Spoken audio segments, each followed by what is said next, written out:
morning in church, they had talked about having faith and that the world that it is right now with wisdom, that people are blindly following everything, and they think that that's the right way. So they think they're following the virtuous wisdom way, that they have wisdom because they think a boy can be a girl or any of that stupidity. But I can say that when I'm in Springfield, I'm not going to do that. I can say I will never vote to increase taxes. I can say I will never vote to continue the Safety Act because our streets are important. If we don't have safe streets, we don't have anything. If we don't have a safe community, we don't have homes. If we don't have homes, we don't have a foundation. If we don't have a foundation, we can't raise our families. If we can't raise our families, we don't have a future. If we don't have a future, we don't have a state. So we need to switch everything up. We need to stop the nonsense. I want to share something really quick. Fran Hurley, she turned in 4,000 signatures. Guess how many she got? 40. She paid everyone else. 40. I went out and I worked my butt off. I got 1,379 signatures myself. Door to door myself, because one of her missions was she wants to have one-on-one community engagement.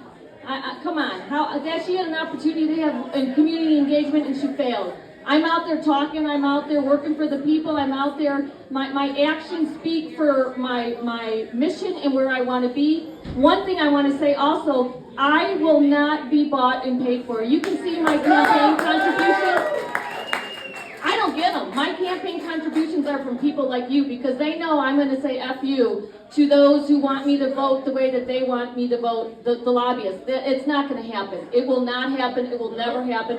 That's why I'm a threat. That's why they had someone else try to run against me, and that didn't happen. So you want someone in Springfield who's going to be your voice, and the one thing that I can say, just because I'm in District 18, I'm going to have a voice for the entire state, and that's what's important. That's what people have to realize. So you want a person who's going to be out there, who's going to fight for our conservative values, for our faith, for our family, for our freedom, who's not going to be afraid to say the right thing and to say the truth, who will stand in a room and look them straight in the eye and tell them, it's not going to happen, not on my watch. So that is why I am a threat. But that's okay, because I know that I have all of you, and I know that I have God. And it's important. And if you don't have faith, you don't have anything. And one thing I want to share, my friend Zoe's here. Come here, Zoe. I met her at the Beverly Library when they had the story time for birth to 4-year-olds, I think it was. For they had the transgenders reading the story to the little kids. That's where we had met, and that's how our relationship started. And she's a fighter. I just want to let her talk for a minute because I believe in her mission. She is going to help with the 18th ward, the 19th ward, the 21st ward. That's where I need the help. I've got the suburbs. I have the suburbs. I'm not worried about that. I need the black vote, and you are going to help me do that. And we are going to win this seat. So very quickly, talk about Chicago Flips Red. First of all, I know you probably left already, but William J. Kelly, he is very special to this movement.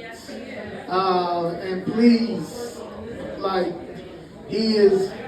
we started this in 2023 by accident.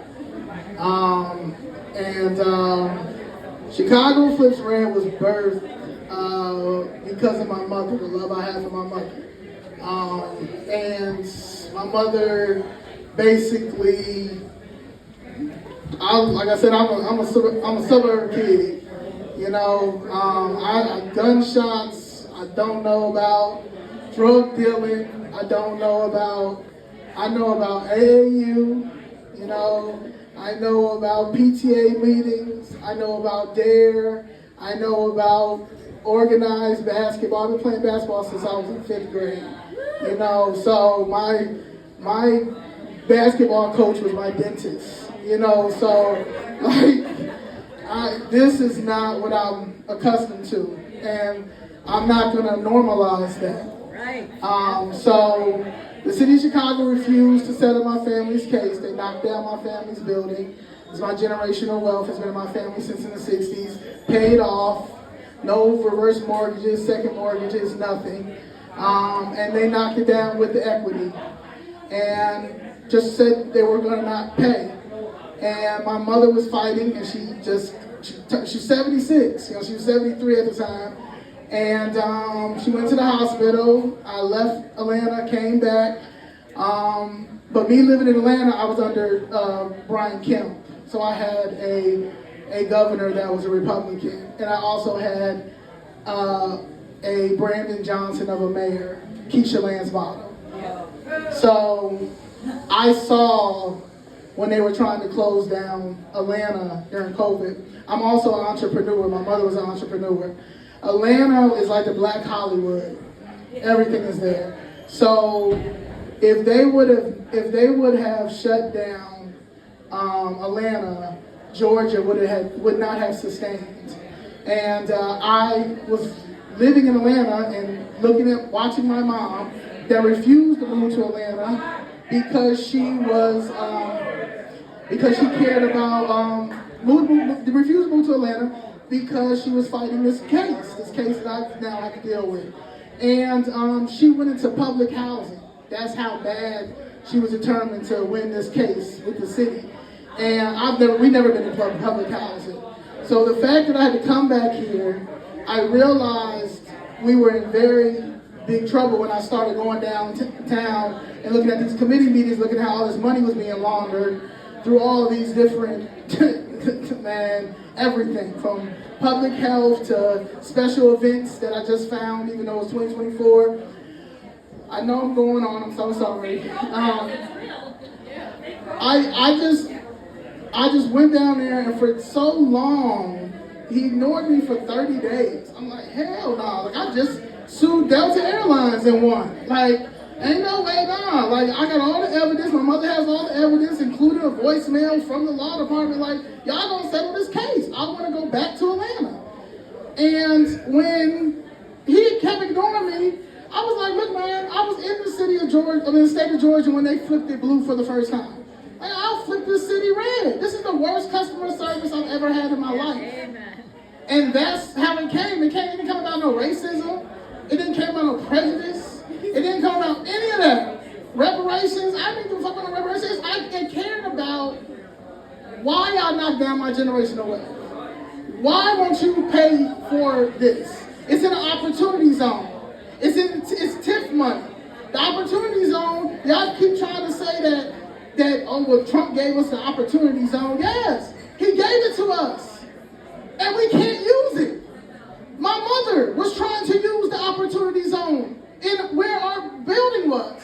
Instead, they knocked it down. That's racism. It's prejudice. It's gatekeeping. And at the issue, it's our own people. It's theft. They stole from you. So sorry. It's theft. Yeah, but I'm trying to get a venue so I can do my town hall so I can really talk. But in order for us to win this city, I'm gonna give this advice to you, because you, David Dewar, and Christian Maxwell, we have endorsed. Okay, we just have. So these three people, Chicago Fish Red, have endorsed. Yeah. Okay. Yeah. So this is my advice, because I'm your coach. All right.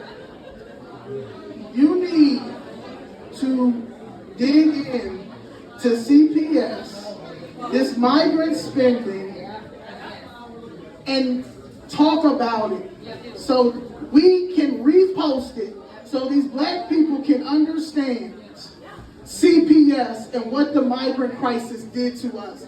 That's the only thing.